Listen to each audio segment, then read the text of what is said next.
What happens when you discover in your family tree that you have slaveholding ancestors? Don't be shocked. Let's talk about what you need to do to help others and heal.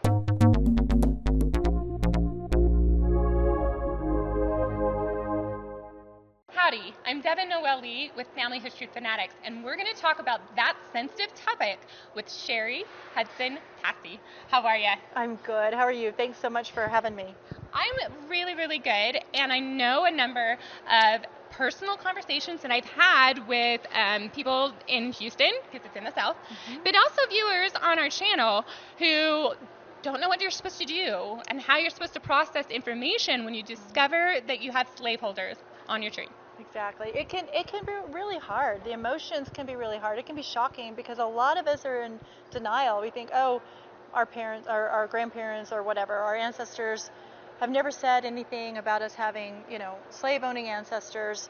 Couldn't happen. My ancestors would never do that. They were too poor. The list goes on and on and on. But unfortunately, many of us, no matter where we lived in the United States, will run across some kind of document that indicates that they did either own slaves or they were in some kind of industry where they were supporting the system. For instance, I've got an ancestor that was an overseer. Oh, that was hard. That was hard.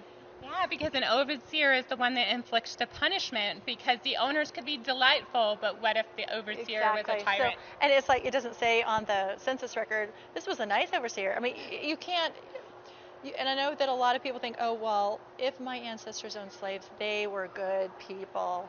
You can't own a human being. It was the time. We can't, none of the things that our ancestors did reflects on us. We are not responsible. We didn't live in that time, and we don't know what our actions would have been. But it's important to know that when you find these documents, do not hide it, do not be afraid.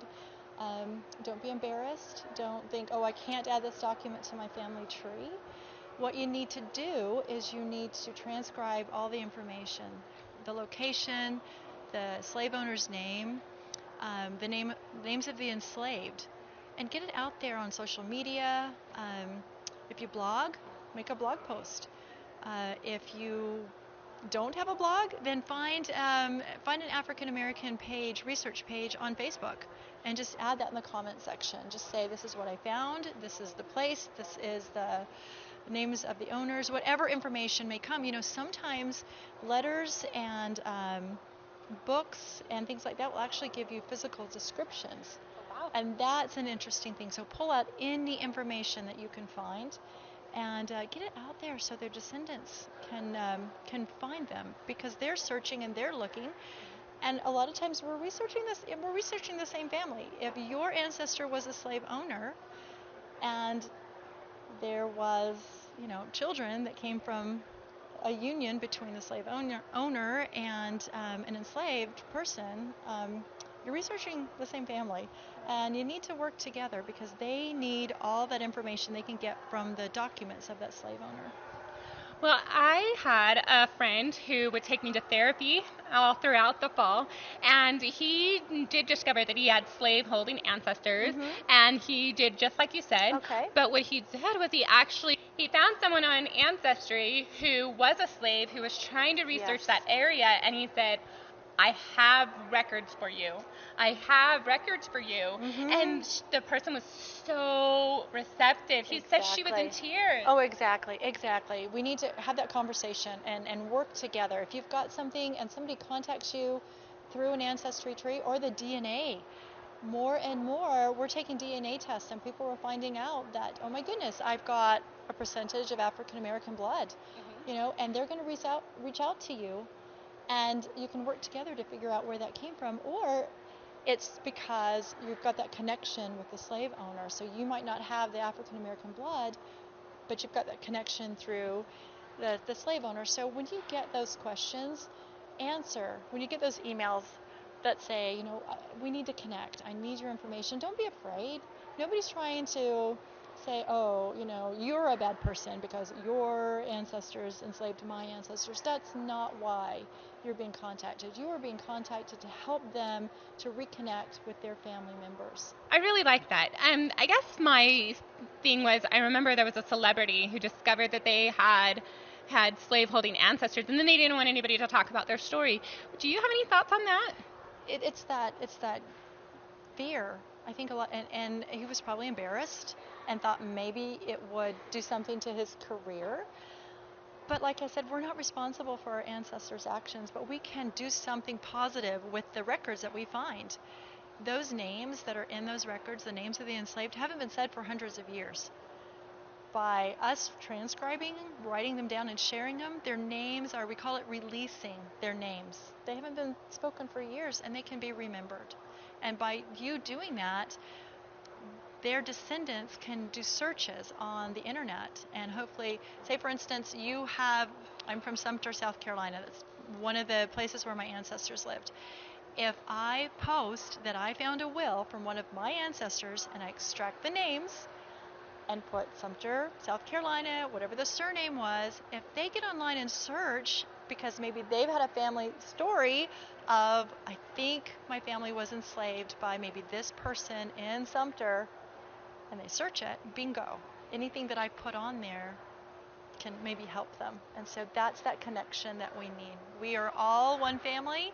We need to help each other. There's not a you and me, it's an us, and we need to work together.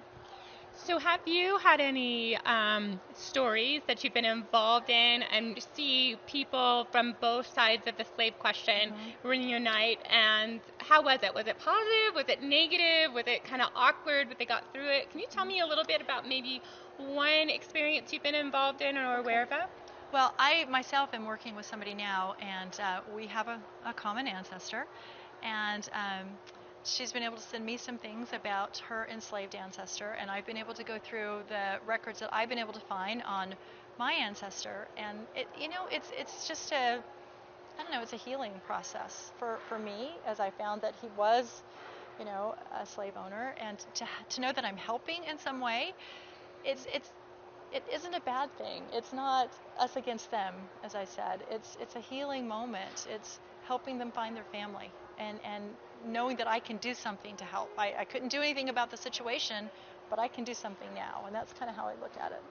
I really like that. We can do something now. And I think it's important that if we bring to light the stories, the positive, the negatives, understand the culture, then we can see going further back, well, how did this happen? Like, why would anybody think this way? And not necessarily to be judgmental, like you're saying. No, not judgmental, but prevent it from happening again. Wouldn't you agree? I agree. Absolutely. Absolutely. And like I said, this healing is good for all of us. It's just, it's amazing when you talk to people and they have worked together, that healing and that sense of community and that sense of family that you get. And so I would encourage anybody, don't hide it. Don't be embarrassed. Don't say, oh, I can't put that on my tree. I can't let anybody know. I can't write that, to be published. It's not something to be ashamed of. Yes, it can hurt, and you can feel embarrassed that your ancestors did these things. But you've got to remember, it was not to make excuses for it. There are no excuses for it, but it's not what we had no responsibility for it. No, we have no responsibility, but we do have a responsibility today to get those names out to help the African American community find their family.